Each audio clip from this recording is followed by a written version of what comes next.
Live from downtown Detroit, home of WDIV and Click on Detroit, Local 4 News at 11 starts now. Temperatures taking a tumble as we prepare for likely snow in the next 24 hours. Find out how much to expect and how long the big chill will last. With vaccination rates falling behind the suburbs, Mayor Duggan announcing big changes to several vaccine sites, including the TCF Center. But first, another member of the Whitmer administration is found to have traveled outside the state, and this time it's the governor herself. The governor's office is responding to the report that Governor Whitmer traveled to Florida about a month ago to see her ill father. Follows revelations that 2 other aides left the state on spring break vacations. Jason Colthorpe live with that story and the reaction from both sides. The Republicans were pretty quick to jump on this tonight, Jason. Oh, and a lot of them, yes, we'll get to that, Devin. The first thing the governor's office pointed out to me and wanted to stress tonight, this was not a spring break trip or a vacation, but again, it allows her opponents, for the second time in a week, mind you, to point to hypocrisy and a lack of transparency among her and her administration. In addition to traveling to Joe Biden's inauguration and to visit Michigan National Guard troops, Governor Whitmer made one other out-of-state trip in the last 6 months. It was in March to visit her father. Mirrors, which broke the story, reports it was a personal trip to his home in Florida. Here's what Governor Whitmer said yesterday on Meet the Press about the dangers of traveling in general. Michigan and Florida are not next to each other, but this is the time of the year that snowbirds come home from Florida, where people are going on spring break, and all of these things can contribute to spread. And that's why we're imploring people to take this seriously, mask up, get tested. I guess what this shows is I don't think Governor Whitmer and her staff understand what a lot of us are going through here in Michigan. Republican State Rep Matt Hall is among the many GOPers saying this trip sends the wrong message. Don't mislead people if that's not needed, because, you know, people are making real serious decisions with their families and their loved ones based on what their government leaders are telling them. And so we should act in the same way that we tell them to act. The governor's press secretary told me tonight the trip was to assist her elderly father who's battling a chronic illness. All 3 of her out-of-state trips were brief, 2 days or less, and were made when Michigan's daily positivity rate was in the low single digits. And this is not the last we're going to hear from Republicans on this. A press conference is already scheduled for tomorrow morning at 11:30 a.m. That's with the Michigan Republican Party, and they are going to talk about this trip specifically. Back to you. Well, any word on who paid for the trip tonight, Jason? Yeah, Devin, I talked to another source in the governor's office, and they say that the governor paid for this personally out of her own money. They also wanted to add that the governor's father is fully vaccinated and the governor has never tested positive. But I also asked the question, why didn't the governor just say this to people and offer it up, especially last week when she was answering questions about her other 2 members of her administration having traveled themselves? Yeah. I got no answer to that question. Instead, they're dealing with another situation where they've got to backtrack and answer questions. All right, Jason. Okay. Well, now to the snow making its way to Metro Detroit. Not exactly what we like to talk about in April, Ben. No, and it's not even opening day. Yeah. We thought we were done with that, and now we're back to it. Just after the first of the month, it's more snow. So let's take a look at Storm Tracker 4. We do have rain that's still exiting at least the south zone tonight. That is not long for the world as that clears out. We will be dry for most of tomorrow, and then it gets set for snow. We'll see it early in the evening on Tuesday. By 4 or 5 o'clock, we'll start seeing cold raindrops that will transition to that light snow as soon as the sun goes down. Not the entire area. You can see the northern extent of that not going to reach all the way into northern Lapeer or Sanilac counties, but it should be gone by about 8 o'clock on Wednesday morning, and it will leave some accumulation behind. We're fairly confident with the timing there, Tuesday evening through daybreak Wednesday, and the temperatures. The track, still some questions as to how much of that system we're going to get, because we're right there on the northern fringe of it. We'll wake up to some sunshine tomorrow morning and temperatures in the mid-30s, and then we'll start tracking those flakes in the afternoon and evening. Coming up, we'll talk about how much to expect and when we'll finally get these temperatures to recover back to where we should be in April in just a few minutes. Guys? Okay. Ben, thank you. Moving now to tonight's coronavirus headlines and the increased optimism about Michigan's current trends. State reporting 8,574 new cases and 61 more deaths. That's a two-day total, as is the case on Mondays. That's over the past 2 days. A state order went into effect today, extending the mask mandate to children ages 2 to 4. It also keeps the restaurant capacity limits at 50% and also limiting in-person gatherings to 15 people. State's top medical executive says these measures will help hospitals that are dealing with an influx of COVID patients.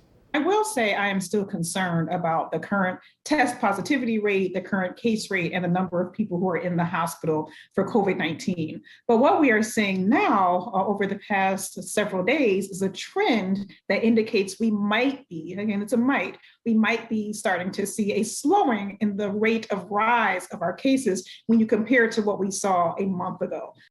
One of those numbers showing improvement is the 7-day average for new cases. That is decreasing after the month-long increase that we've been following.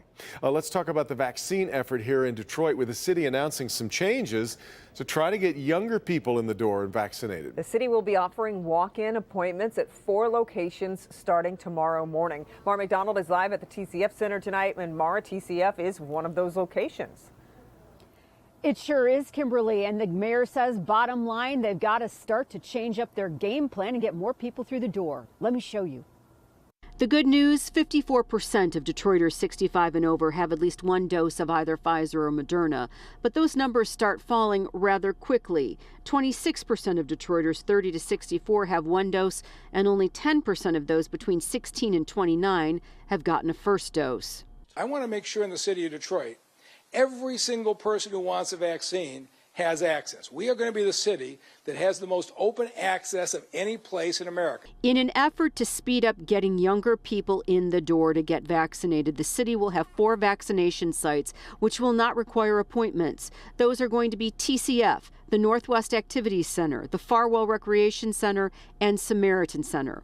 All open for walk-ins Monday through Friday, 9 to 5, starting tomorrow.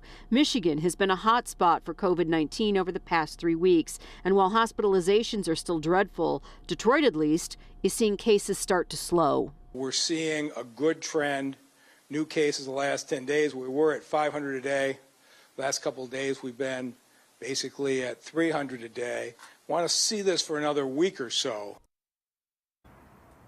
Back here live, despite having plenty of access to vaccine, Detroit has lagged the statewide average in those actually vaccinated. We're live at the TCF Center tonight. I'm Mara McDonald. Back to you. Mara, I'm wondering, would the walk-in appointments be drive-through at TCF? Are they keeping it on that same system? So here's how this is working, Kimberly. Drive-through appointments here at TCF, that's appointment only. Walk-in appointments where you park on the, I call it the Kobo roof, but I guess technically now it's the TCF roof. You park on the TCF roof and you go into the elevators. Those are the walk-in appointments that will be available without any sort of appointment necessary. Okay. Yep. Mara, we appreciate it. Heartbreak on Detroit's east side today as an 18-month-old baby boy is killed in a house fire. Fire crews say when they arrived to the home on Camden and got inside, it was already too late to save the boy. Firefighters found his body inside a bedroom where they also believe that fire started. Neighbors say several people tried to get into the home before firefighters got there, but the fire was just too intense. The cause is under investigation. Deadly mobile home fires turned into a criminal investigation in Roseville. Fire broke out around 10 o'clock this morning at Leslie's Mobile Home Village on Gratiot, just north of 10 Mile. Firefighters say a woman was found dead inside the home. It is not clear to them yet how she died, but police are still trying to find the woman's boyfriend who left the area before the fire. They're still looking into what started the fire as well. The case against Derek Chauvin, who's charged with George Floyd's murder, is now in the hands of the jury. Closing arguments wrapped up after more than 6 hours today. The defense trying to convince the jury Chauvin's use of force was justified and Floyd's health and drug use contributed to his death. Prosecution urged the jury to follow common sense. We were told, for example, that Mr. Floyd died because his heart was too big. You know the truth. And the truth of the matter is that the reason George Floyd is dead is because Mr. Chauvin's heart was too small. 9 minutes, 29 seconds. It's not the proper analysis because the 9 minutes and 29 seconds ignores the previous 16 minutes and 59 seconds. Now, the jury deliberations wrapped up. The jurors are sequestered, though. They're staying in hotel rooms overnight where they are supposed to have very limited contact with the outside world until they reach a verdict. So the deliberations get back underway tomorrow morning.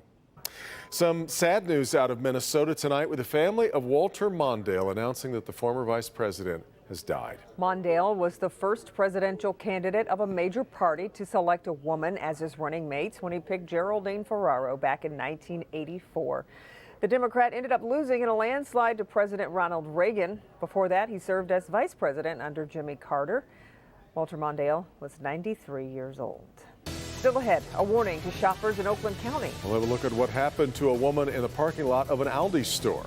And the battle over Governor Whitmer's emergency powers takes another twist. Why one group is closer to repealing the law the governor used to issue restrictions. But first, Detroit police releasing video of a man opening fire on officers after a chase that hit 100 miles an hour. A deadly shootout followed next.